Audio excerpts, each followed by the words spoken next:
Hello friends, welcome to हॉका investment. मैं हूं आपका होस्ट सुमित सब्रवाल। इस वीडियो में आज हम बात करेंगे लाइफ इंश्योरेंस के एक सबसे सिंपल और सबसे इम्पोर्टेंट टॉपिक के बारे में कि हमारे को लाइफ इंश्योरेंस में कितना कवर लेना चाहिए। आज हम बात करते हैं लाइफ इंश्योरेंस के लिए कि वो कितनी इम्पोर्टेंट है हमारे लिए, और हम डेफिनेटली लाइफ इंश्योरेंस लेते हैं, पर हमें ये कैसे पता लगे कि हमें कितने अमाउंट का कवर लेना है। 10 लाख का लेना है, 50 लाख का लेना है, 1 करोड़ का लेना है, 2 करोड़ का लेना है। तो ये एक क्वेश्चन ऐसा होता है जिसमें कि हमारे को नहीं समझ में आता, और जो हमें एडवाइजर बताता है या हमें अंदाजा होता है हम उसके अकॉर्डिंग चलते हैं। तो इस वीडियो में आज हम खुद निकालना सीखेंगे एक्सेल के अंदर 2 मिनट में कि हमारे को कितने सम एश्योर्ड की जरूरत है। तो चलिए हम बात करते हैं लाइफ इंश्योरेंस की term policy.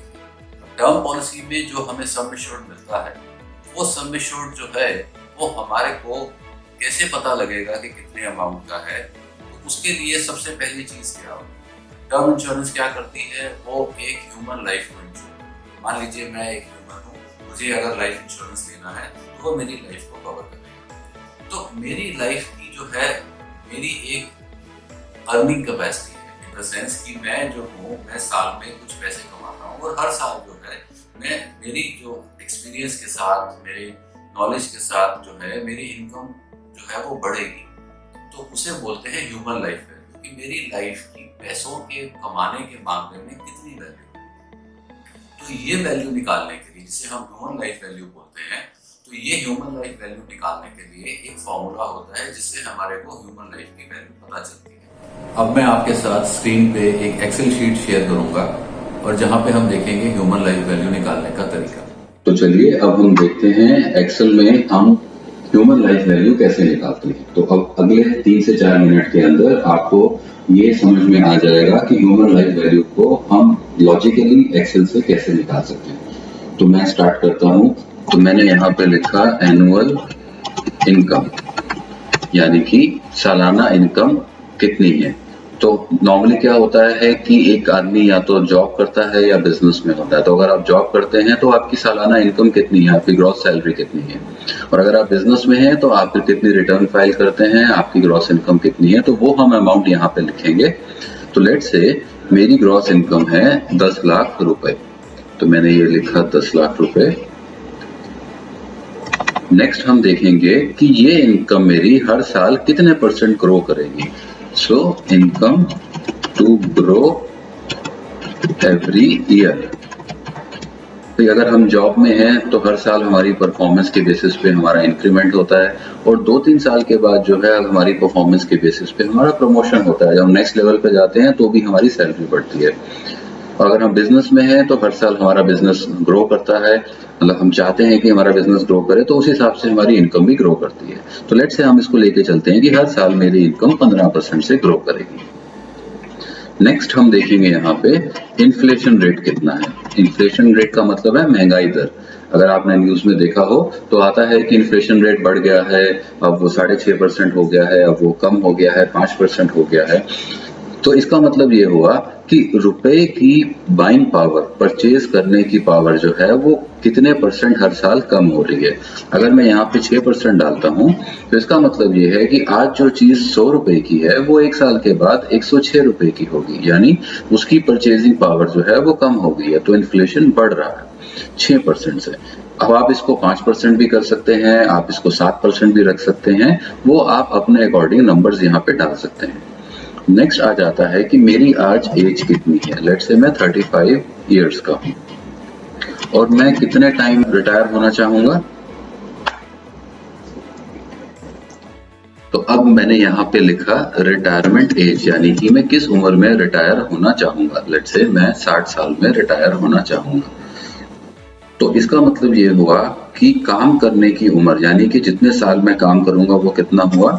So working age कितनी हुई, this is equal to this minus this, यानी कि 25 साल जो है वो वर्किंग ईयर्स हैं।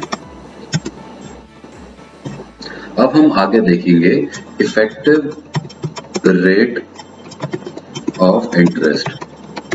तो इफेक्टिव रेट क्या होगा कि भाई अगर मेरी इनकम 15% ग्रो कर रही है पर महंगाई दर भी जो है वो 6% ग्रो कर रही है, तो आइडियली देखा जाए तो मेरी इनकम जो है 15-6 यानी कि 9% ग्रो कर रही है। पर फाइनेंशियल फॉर्मूला जो हम यूज करते हैं वो हम डायरेक्ट माइनस नहीं करते, इसको हम फाइनेंशियल फॉर्मूले के थ्रू करते हैं, जो मैं अभी आपको बता रहा हूं। तो आपने कुछ नहीं करना, is equal to bracket start 1 plus आपकी इनकम ग्रोथ का percentage divided by bracket start 1 plus आपका इन्फ्लेशन रेट और -1। तो ये आ गया आपका 8.49%। मैं ये डेसिमल्स कम कर देता हूं and let's keep it up to 1 decimal place. तो 8.5%। तो आप देखेंगे 15 - 6 9% ना करके हमने इसको यहाँ पे 8.5% पे किया है। अब हमें निकालना है कि भाई अगर मैं आज 10 लाख रुपए साल के कमाता हूं और हर साल जो है मेरी इनकम 15% ग्रो करेगी, तो मैं 25 साल में जितना भी कमाऊंगा उसकी आज की प्रेजेंट वैल्यू कितनी है। मतलब अगर आज मुझे कुछ हो जाए तो मैं कितना पैसा में जो मैं कमा सकता था वो कितना होगा जो कि मैं नहीं कमा पाऊंगा। तो उसको निकालने के लिए हम यूज करते, तो ह्यूमन लाइफ वैल्यू हमारी क्या होगी, ह्यूमन लाइफ वैल्यू हो गई, हम इसकी प्रेजेंट वैल्यू निकालेंगे। तो प्रेजेंट वैल्यू का एक फॉर्मूला है, इज इक्वल टू पीवी यानी present value bracket start rate. तो हमने ये इफेक्टिव रेट लिया, नंबर ऑफ इयर्स जिसमें काम करना है 25 ये हमने चूज किया, और साल में कितना कमा रहे हैं हम 10 लाख रुपए।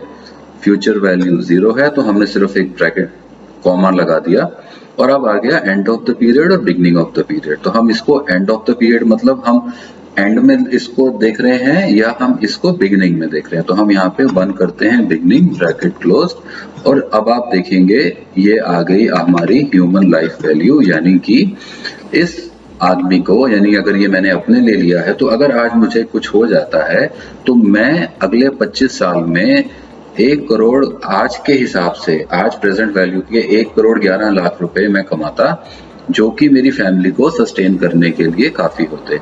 तो अगर मुझे आज अपने लाइफ की वैल्यू देखनी है तो मेरी आज की लाइफ की वैल्यू 1 करोड़ 11,11,850 रुपए है। अब आप लोगों को आप अपने अकॉर्डिंग अपनी एनुअल इनकम डाल सकते हैं, आप अपना इनकम कैसे ग्रो करेगी वो आप रेट डाल सकते हैं, और उस हिसाब से आपकी ह्यूमन लाइफ वैल्यू निकल आएगी। तो क्या अब ये तो आ गई हमारी ह्यूमन लाइफ वैल्यू। अब इसमें हम ऐड करेंगे कि आज मेरी लाइबिलिटीज क्या हैं। तो अगर कोई मेरा लोन चल रहा है, लेट्स से मेरा एक हाउसिंग लोन चल रहा है जिसका प्रिंसिपल आउटस्टैंडिंग है 25 लाख रुपए, तो वो मैं इसमें ऐड कर दूंगा। लेट्स से मेरा एक कार लोन भी चल रहा है जिसका प्रिंसिपल आउटस्टैंडिंग है 5 लाख रुपए। प्रिंसिपल आउटस्टैंडिंग का मतलब है कि आज के डेट में मैंने कितना पैसा इन कंपनीज का देना है towards housing loan and car loan. तो अगर मैंने इसको माइनस किया ताकि ये यहाँ पे पॉजिटिव आ जाए। तो अब अगर हमें देखना है कि मेरी टोटल लाइबिलिटी 25 लाख का हाउसिंग लोन और 5 लाख यानी 30 लाख की मेरी लाइबिलिटी और है, तो इसका मतलब ये हुआ कि आज अगर मुझे अपना रिस्क कवर करना है तो मुझे जो सम एश्योर्ड लेना पड़ेगा वो कितना लेना पड़ेगा, मैं इनको ऐड कर दूंगा। तो ये आ गया, ये मैंने गलती से इक्वल टू लगा दिया था, ये आ गया 1,41,11,000। अब इसके अंदर अगर मेरी कोई एग्जिस्टिंग लाइफ इंश्योरेंस चल रही है तो उसका सम एश्योर्ड जो है वो हम माइनस कर देंगे। लेट से मेरी एक लाइफ इंश्योरेंस चल रही है जिसका सम एश्योर्ड है 8 लाख रुपए का, तो ये हम माइनस करके जो नेट सम एश्योर्ड मेरे को अपनी लाइफ पे लेना है तो वो कितना हुआ 10 माइनस 10 यानी कि 1,33 लाख रुपए, तो अप्रोक्सीमेटली 1.33 करोड़ रुपीस। तो देखिए अब हमें ये पता लग गया कि मेरे को आज अगर मैं 10 लाख रुपए कमाता हूँ और मेरी इनकम अगर 15% से ग्रो करती है और इन्फ्लेशन अगर मैं 6% लेके चलता हूँ और मैं 60 साल पे रिटायर होता हूँ, तो मेरे को आज की डेट में 1,33 लाख के सम एश्योर्ड की जरूरत है। ये सम एश्योर्ड अगर खुदा न खास्ता मुझे कुछ हो जाता है तो मेरी फैमिली को अगले 25 साल तक जो है 10 लाख की इनकम के कॉरस्पॉन्डिंग जो है वो पैसा अर्न करने के देगा। तो आई एम श्योर आप लोगों को ये समझ में आया होगा कि हम ह्यूमन लाइफ वैल्यू और हम सम एश्योर्ड कैसे पता कर सकते हैं? तो आज हमने सीखा कि हम ह्यूमन लाइफ वैल्यू कैसे निकालते हैं, और प्लस कि हमें कितना सम एश्योर्ड एक टर्म पॉलिसी में लेना चाहिए वो हम कैसे पता कर सकते हैं। सो आई होप कि आपको ये वीडियो पसंद आया होगा और आज के बाद आप अपना सम एश्योर्ड खुद निकाल पाएंगे कि आपको एक टर्म पॉलिसी अगर लेनी है तो आपकी लाइफ की वैल्यू कितनी है। तो ऐसे ही इंटरेस्टिंग वीडियोस के साथ हम मिलेंगे अगली बार फिर से।